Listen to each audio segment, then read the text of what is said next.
So, your solar inverter, does it sound more like a jet engine than a fancy piece of electronics?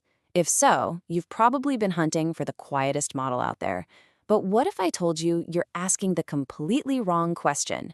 Let's get into this, because the real secret to a silent inverter has almost nothing to do with the brand name on the box. This right here, this is the single most important thing you need to get. That constant annoying whine or that loud fan noise, that isn't the problem itself. It's just a symptom. And today, we're going after the real cause.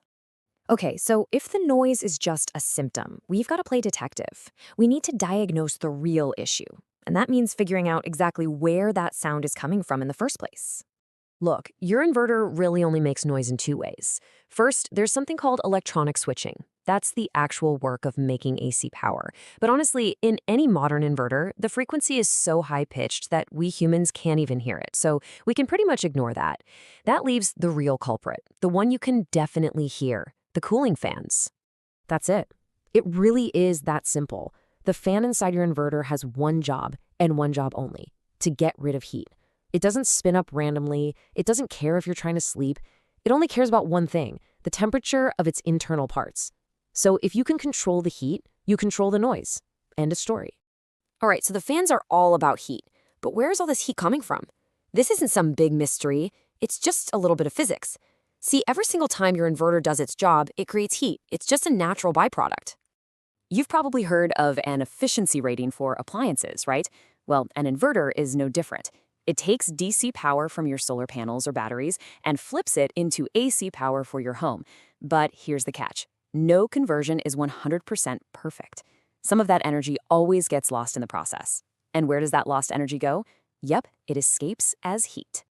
Here's a perfect way to visualize it. Let's say you want to power your coffee maker, and it needs 1,000 watts. To make that happen, the inverter might have to pull 1,100 watts from your batteries. So what happened to that extra 100 watts? It didn't just vanish, it turned directly into waste heat, building up inside the inverter's case. And the more power you use, the bigger that heat gap gets. This right here, this is the entire story in one simple line. You put a bigger load on the inverter, which leads to more inefficiency. That inefficiency creates heat. The inverter detects that heat and cranks up the fan speed. And what does higher fan speed create? The noise you hate. This chain reaction is happening every single time you turn something on. Okay, now for the good part.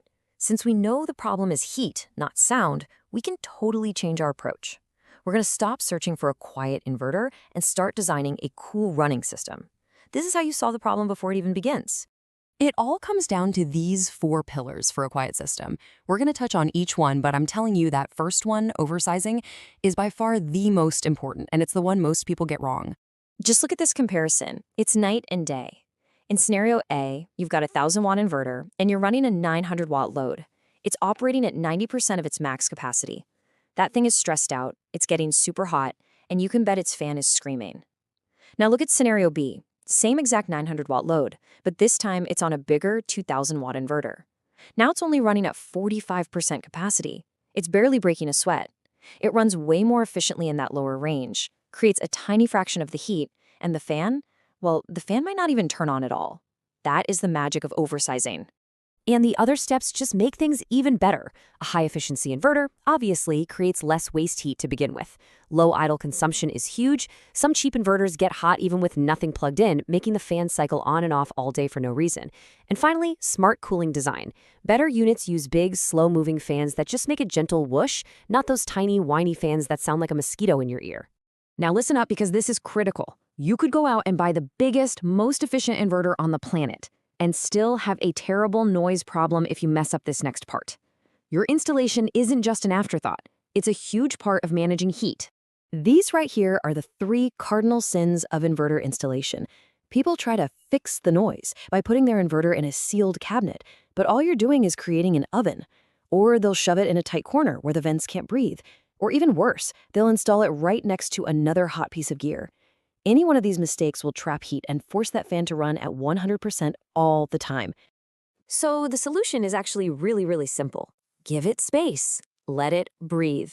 An inverter is an air-cooled device. It needs to be able to pull in cool air and push out hot air.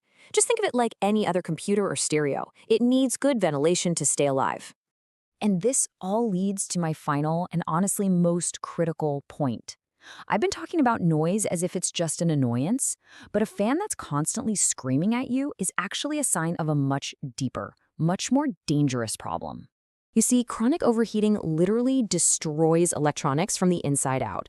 It will drastically shorten the life of your inverter, it'll cause those frustrating random shutdowns right when you need power the most, and eventually it can lead to total permanent failure. In the absolute worst case scenario, yeah, it can even become a fire risk. So from now on, I want you to stop thinking of that fan noise as just noise. It's not. It's a distress signal. It's your inverter's check engine light. It is screaming at you that it's too hot, it's under stress, and it needs help. And ignoring it is just not an option. So at the end of the day, this isn't about just buying a quieter product. It's about designing an entire system, from picking the right size to installing it correctly, that knows how to handle heat. Because when you finally get the heat under control, you'll find the noise just disappears. So the next time you hear your inverter fan spin up, I want you to really listen. Ask yourself, is that just the sound of a device doing its job, keeping itself cool? Or is it running constantly at full blast, screaming at you that something is fundamentally wrong with your setup? The answer to that question could be the difference between a quiet, reliable system and a very expensive failure.